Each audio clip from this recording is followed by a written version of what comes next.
सही कहा है किसी ने, चिंता और चिता में सिर्फ एक बिंदु का फर्क होता है। इस दुनिया में कुछ लोग बेवजह चिंता करते हैं, बिना किसी कारण ही अपने आप को और अपने मन को परेशान करते रहते हैं। चिंता हमें बीमार करती है। आज की इस बौद्ध कहानी से हम सीखेंगे कि क्यों हमें बेवजह चिंता नहीं करनी चाहिए। एक गांव में एक किसान था जिसे एक बहुत ही बुरी आदत लग चुकी थी, और वो आदत थी बेवजह चिंता करने की। वो हर समय किसी ना किसी चीज की चिंता करता ही रहता। वो हर समय सोचता रहता कि कहीं मेरे साथ कुछ गलत न हो जाए, जबकि उसकी जिंदगी में अभी तक सब कुछ ठीक ही चल रहा था। उसके पास एक बड़ा सा खेत था जिसमें अच्छी खासी फसल हो जाती थी। खेती करने के लिए 2 बैल थे, एक अच्छा घर था और एक पत्नी और 2 प्यारे बच्चे थे। लेकिन फिर भी वो किसी न किसी अनहोनी के बारे में सोचकर बेवजह चिंता करता रहता था। कभी सोचता कि अगर मेरी फसल में कीड़े लग गए तो क्या होगा, अगर आवारा पशुओं ने मेरी फसल को बर्बाद कर दिया तो क्या होगा, अगर सूखा पड़ गया या अत्यधिक बारिश हो गई तो मेरी फसल खराब हो जाएगी। ऐसे ही वो भविष्य की अन्य बातों के बारे में सोचकर बेवजह चिंता में डूबा रहता था। जैसे कि कहीं खेती के समय मेरे बैल मर न जाएं, मेरे बच्चों का भविष्य कैसा होगा, कहीं बुढ़ापे में मुझे कोई बीमारी ना हो जाए, मेरे बच्चे बुढ़ापे में मेरा ख्याल रखेंगे भी या नहीं, वगैरह वगैरह। अपनी इस लगातार बेमतलब की चिंता करने की आदत की वजह से वो हताश और परेशान ही लगता था, और अब उसका किसी भी काम में मन भी नहीं लगता था। उसकी पत्नी ने भी इस बात को अनुभव किया कि उसे बिना मतलब की चिंता करने की आदत पड़ चुकी है। उसने उसे कई बार समझाने की कोशिश भी की कि तुम बेवजह चिंता करना छोड़ दो, लेकिन उसके समझाने का कोई मतलब नहीं रहा। उसी समय भगवान गौतम बुद्ध अपने शिष्यों के साथ नगर भ्रमण के लिए निकले थे। किसान की पत्नी को पता चला कि नगर में एक महात्मा आए हैं जिनके पास सारी समस्याओं का हल है।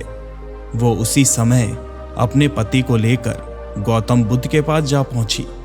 वो ये जानती थी कि गौतम बुद्ध बहुत ही बुद्धिमान और ज्ञानी व्यक्ति हैं। किसान और उसकी पत्नी ने अपनी सारी समस्या बुद्ध के समक्ष रख दी। किसान ने कहा, हे महात्मन, मैं हर समय किसी ना किसी बात की चिंता करता रहता हूँ। मैं ज्यादातर उन बुरी चीजों के बारे में सोचकर चिंतित होता रहता हूँ जो अभी तक मेरे साथ हुई ही नहीं। किसान की समस्या को पूरे ध्यान से सुनने के बाद गौतम बुद्ध ने कहा, ठीक है, तुम दोनों कल सुबह आना और फिर मैं तुम्हें तुम्हारी समस्या का समाधान बता दूंगा। अगली सुबह जब किसान और उसकी पत्नी गौतम बुद्ध के आश्रम में पहुंचते हैं तो देखते हैं कि बुद्ध बहुत ही चिंतित अवस्था में जमीन पर पालथी मारकर बैठे हुए हैं और उनके सामने एक दूध से भरा गिलास रखा हुआ है। गौतम बुद्ध बार बार उस दूध के गिलास की तरफ देख रहे हैं और फिर कभी अपना हाथ अपने सर पर रखते हैं तो कभी जमीन पर। वो बहुत ही चिंतित और बेचैन दिखाई पड़ते थे। ये देखकर किसान ने पूछा, महात्मन, आप इतने परेशान क्यों लग रहे हैं? आपके समक्ष दूध रखा है तो आप इसे पी क्यों नहीं लेते?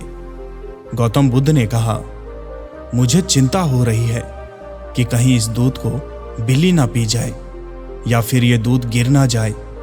मैं दूध को पीना तो चाहता हूं, लेकिन मेरा अभी मन नहीं है। मैं तो यही सोच रहा हूं कि अगर ये दूध खराब हो गया या कोई गंदी चीज इस दूध में गिर गई तो फिर क्या होगा? इतना सुनकर किसान जोर जोर से हंसने लगा। किसान ने हंसते हुए कहा, महात्मन, इसमें इतनी चिंता करने वाली कौन सी बात है? ये दूध ही तो है। अगर इसे बिल्ली ने गिरा दिया या खराब हो गया या फिर किसी ने इसे पी लिया तो क्या हो गया?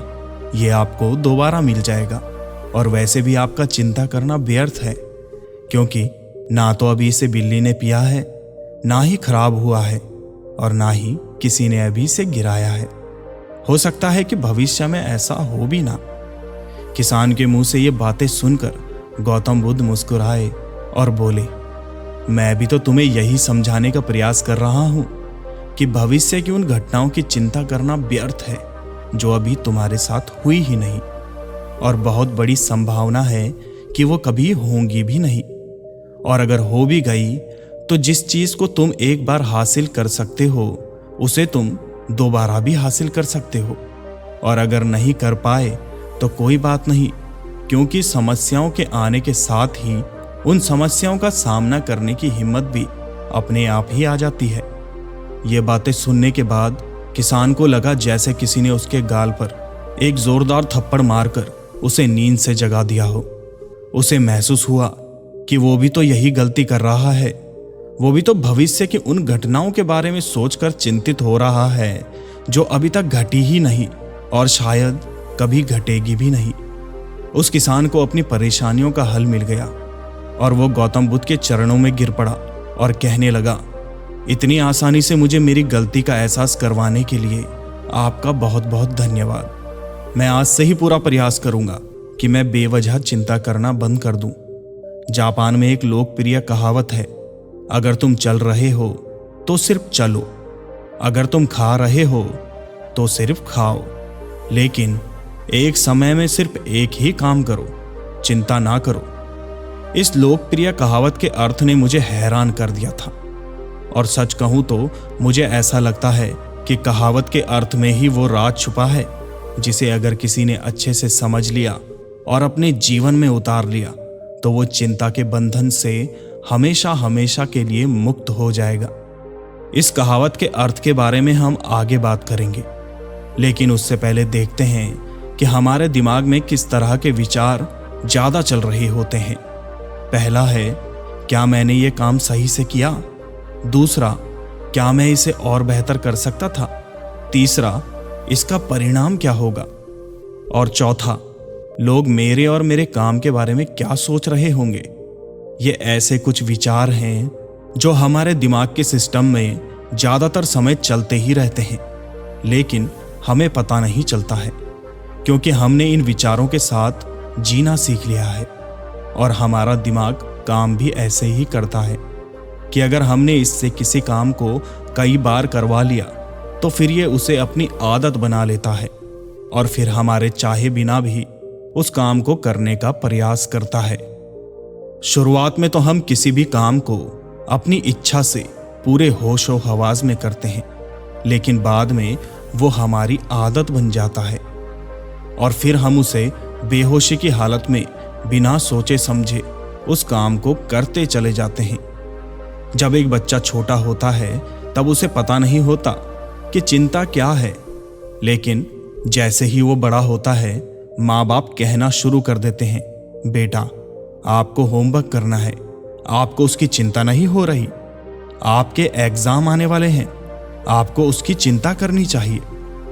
और ऐसे ही ना जाने कितनी सारी चीजों के लिए बच्चों के आसपास के लोग उसे चिंता करने के लिए कहते हैं, और वो छोटा बच्चा इस बात को मान लेता है कि अच्छा, किसी भी काम को करने के लिए हमें चिंता करनी पड़ती है, और फिर वो भी किसी काम की घटना के बारे में बार बार सोचने लगता है। शुरुआत में तो वो ये काम जानबूझकर करता है, लेकिन धीरे धीरे उसका मन उसे अपनी आदत बना लेता है, और फिर ना चाहते हुए भी उसका मन एक ही विचार के बारे में बार बार सोचता रहता है, और फिर वो अपनी पूरी जिंदगी चिंता के इस जाल में फंसकर रह जाता है। लेकिन अब प्रश्न उठता है कि इसका समाधान क्या है? तो इसका समाधान है ऊपर बताई गई उस कहावत का अर्थ, यानी जागरूकता। हमें अपने विचारों के प्रति जागरूक होना पड़ेगा। हमें थोड़ी देर रुककर इस बात पर ध्यान देना होगा कि कहीं हम ना चाहते हुए भी एक ही घटना के बारे में तो बार बार नहीं सोच रहे हैं। हमें पूरी जागरूकता के साथ ये देखने का प्रयास करना होगा कि पूरे दिन हमारे अंदर किस तरह के विचार उठते रहते हैं। अब आप पूछ सकते हैं कि केवल जागरूकता क्या करेगी? मैं कहता हूं ये काफी है। ये मन को शांत करने के लिए पर्याप्त है, मन को अपने स्वभाव का एहसास कराने के लिए पर्याप्त है, और जीवन में जागरूकता लाने का सबसे आसान तरीका है ध्यान करना। ध्यान करने के दौरान अपने विचारों पर ध्यान देना, और जब आप पूरी जागरूकता के साथ अपने विचारों पर ध्यान देना शुरू कर देंगे, तब आप पाएंगे कि आपके मन में चलने वाले गैर जरूरी विचार एक एक करके अपने आप ही गायब होना शुरू हो जाएंगे, और फिर आप एक आनंदित और शांत जीवन अनुभव कर पाएंगे। तो दोस्तों, कैसी लगी आपको ये कहानी? अगर अच्छी लगी हो तो इस वीडियो को लाइक कर दें। ऐसी ही और कहानी सुनने के लिए डब एनीथिंग यूट्यूब चैनल को सब्सक्राइब करें। हम आपसे मिलते हैं ऐसी ही एक और प्रेरणादायक कहानी के साथ। तब तक के लिए अपना ख्याल रखें। धन्यवाद।